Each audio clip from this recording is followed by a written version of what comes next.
নমস্কার বন্ধুরা, শ্রাবন্তী রান্নাঘর ইউটিউব চ্যানেলে আপনাদের সবাইকে স্বাগত। আজকে আমি আপনাদের সামনে নিয়ে চলে এসেছি একটি নতুন রেসিপি। রেসিপিটি হলো ছানা পোড়া।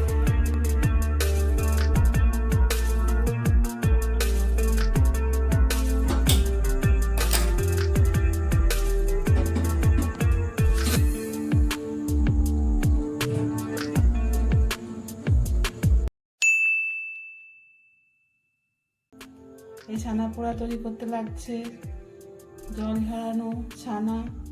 এটা নিয়েছি আমি 400 গ্রাম, আর নিয়েছি 1 বাটি চিনি।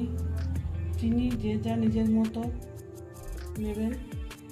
নিয়েছি সুজি 4 চামচ, নিয়েছি বেকিং পাউডার 1 চামচ, 4-5টা নিয়েছি এলাচ, এটাকে আমি গুঁড়ো করে নিয়েছি, 1 চামচ গাওয়া ঘি, আর 1 চিমটে নুন, আর নিয়েছি 1/2 কাপ দুধ। এটা হচ্ছে জাল দেওয়া। আর নিয়েছি একটি টিফিন কৌটো, এটার মধ্যে আমি ছানা পোড়াটা তৈরি করব। আর নিয়েছি কলা পাতা, কলা পাতাগুলোকে আমি গ্যাসে সেঁকে নিয়েছি। তাহলে আসুন তৈরি করি ছানা পোড়া। ছানাটা রেডি করার আগে ছানা পোড়াটা আমি যাতে বেক করব সেটা আমি গ্যাসে বসিয়ে দেবো। প্রথমে আমি গ্যাসটা জ্বালিয়ে নেব। দিয়েছি একটি কড়া, এর মধ্যে আমি নুন দিয়েছি। এটা আমি প্রি হিট হতে দেবো। তাতে একটা আমি স্ট্যান্ড বসিয়ে দিয়েছি এবং এটা আমি 30 মিনিট প্রি হিট হবে। তারপরে আমি ছানাটা টিফিন কৌটোতে ভরে আমি এটাতে বসাবো। তার আগে আসুন আমি ছানাটা রেডি করে নিই। গ্যাসের আঁচটা আমি কমিয়ে দিলাম।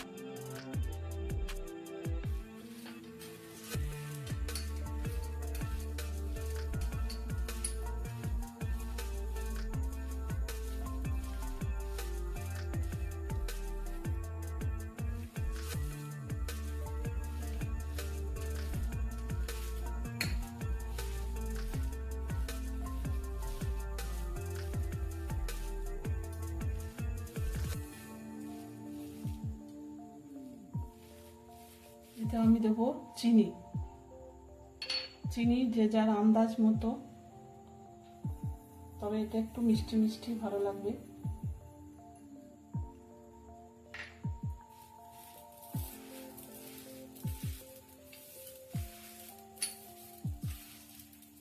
এটা কখনোই মিক্সিতে পেস্ট করতে যাবেন না, এটা হাতেই খুব ভালো হবে।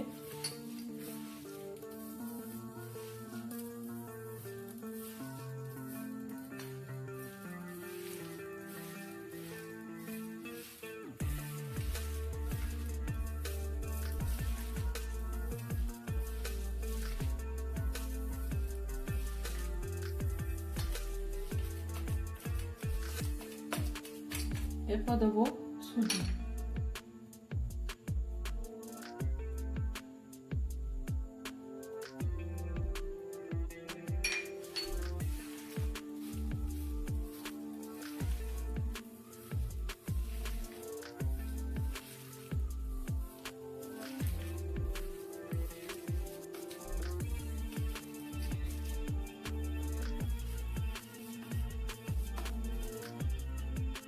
এক চিমটে নুন দিয়ে দেবো এখান থেকে।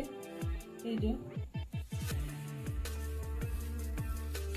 কোনো মিষ্টি তৈরি করতে গেলে 1 চিমটে নুন দিলে মিষ্টির স্বাদ আরও বেড়ে যায়।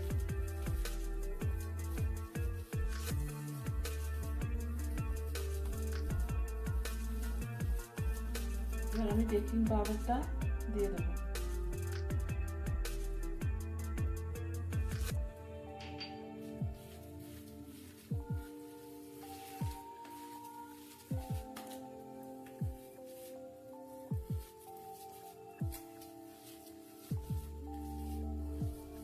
অল্প আমি দুধ দিয়ে মাখবো এটা ভালো করে।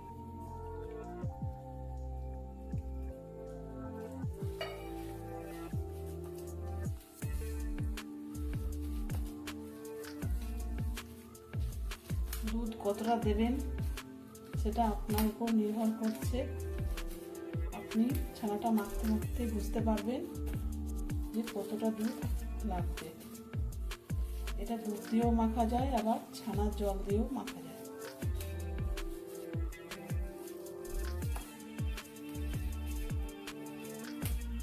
আর একটু লাগবে দুধ। এবার দেবো আমি এলাচের গুঁড়োটা।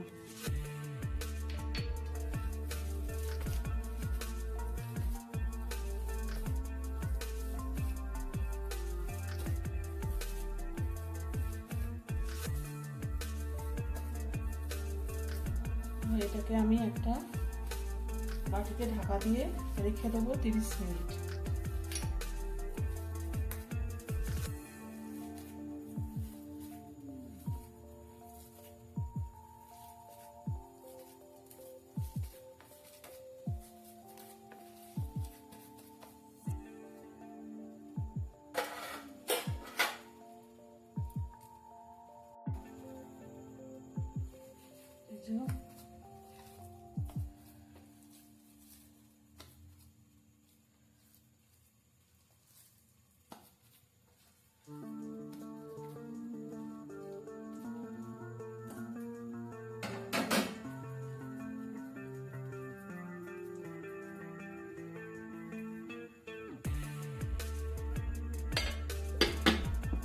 আমি টিফিন কৌটোটা রেডি করব।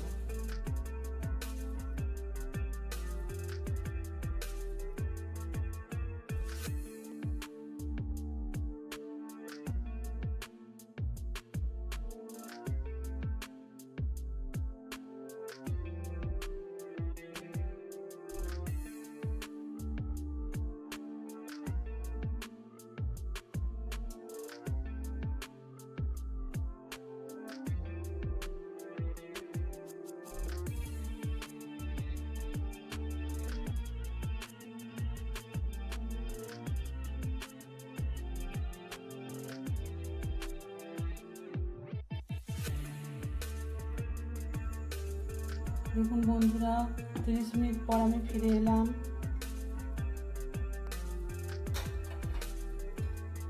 ছানাটা আমার অনেকটা ফাঁপ হয়েছে, সুজিটা ফুলেছে বলি অনেকটা ফাঁপ হয়েছে।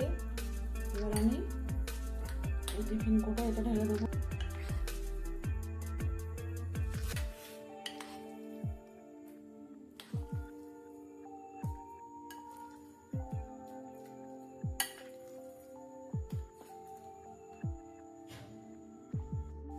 এই দেখুন ছানাটা আমার ঢালা হয়ে গেছে টিফিন কৌটো। এবার আমি একটু এটা ঠুকে দেব।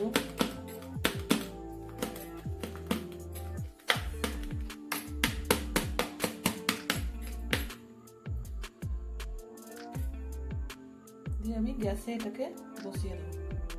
গ্যাসটা আমি এবার জ্বালিয়ে দিয়েছি।